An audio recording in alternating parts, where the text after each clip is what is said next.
when you get time and when you read the book, you will have interviews, you will have sections where these scholars who've done research are genuinely concerned about lower ranks of the police. They actually talk of classes within the police structure. So there's a whole hierarchy among the police establishment. Also, many times I've heard from policemen that they are the first responders for any crisis, national crisis to any, even human crisis, they are the first responder. I mean, whether you call ambulance or you call police, they do respond. That's also one aspect of it. So as I understand, and this is what I've been doing in MA class with my students, modern state, police, I take it as executive arm or one of the wing of the state. And the question is, what is the nature of state?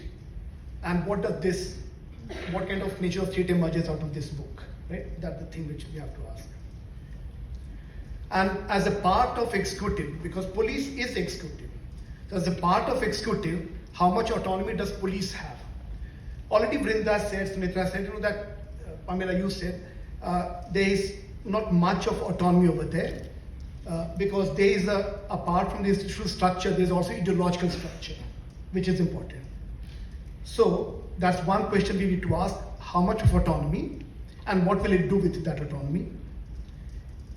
One scenario is that police is of colonial origins, and this is inherited structure. So police apparatus is functioning like it used to be in colonial times. That's a very simply stated. It's not so, but I don't think even authors saw it. But suppose you have this position that is colonial inheritance, and it's carrying on that. And on the other hand, you will have understanding of police as a part of political executive and political apparatus in independent democratic India, because we did achieve independence. We fought for independence, and we actually achieved democracy. There's no doubt on that account. And in that case, how do we understand police in a democratic, independent Indian state? Is police violence only an aberration? Because series of texts, what you'll get is this aberration of police involving torture, killing, encounter killings, and you have cases after cases. And what authors have done, they say they have complicated this understanding of police violence and its origins. That's what the authors say. So I take up this understanding of state, which is written in 1982 by Manrajan Mohanty. It used to come in the volume called Teaching Politics, which was published from Political Science Department, Delhi University. It's no longer published. But there's an author's note, which is basically for students. So what is state? State is a political organization of society, the organization of power at the societal level. So police is power. It reflects the overall state power, no doubt on that account.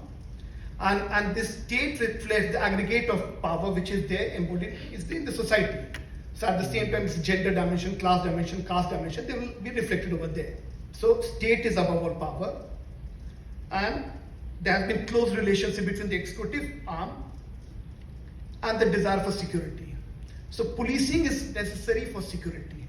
That's a standard thing any political scientist will tell you since Hobbes' time. Security is the major concern. Problem is what happens to this notion of security, how it's transformed over centuries and over especially decades. See, we're talking about last also 10, 12 years with Hindutva in power, but even prior to that, in terms of narrative which we get over here, it actually is about at least past 3 decades narratives, even before. But at least there's hardly any shift. But there is ideological shift. There is a neoliberal state comes with 1980s, 1990s. So that changes the character of the state. So what happens to this whole discourse on security? So state above all emerges as an organization which is there to secure. That the understanding citizens would have. Security would be the logic as such. Problem is that when security substitutes politics, so everything is through the lens of security. So securitization and militarization which becomes dominant, and that is accentuated in neoliberal times.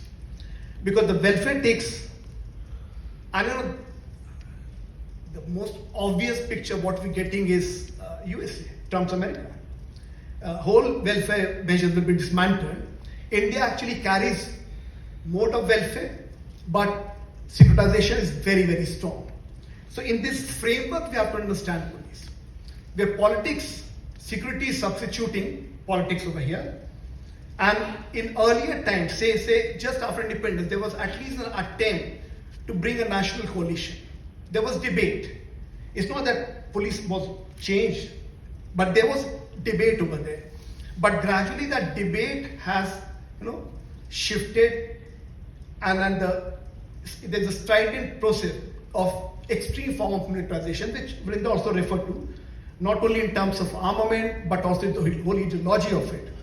So this whole pacification process which takes place in different parts of the country, especially with the most marginalized. But policing is something which is required by everyone. I hope we haven't forgotten Bala Gopal, who said, a tribal requires that kind of policing because it suffered at the hand of landlord and Sahukar.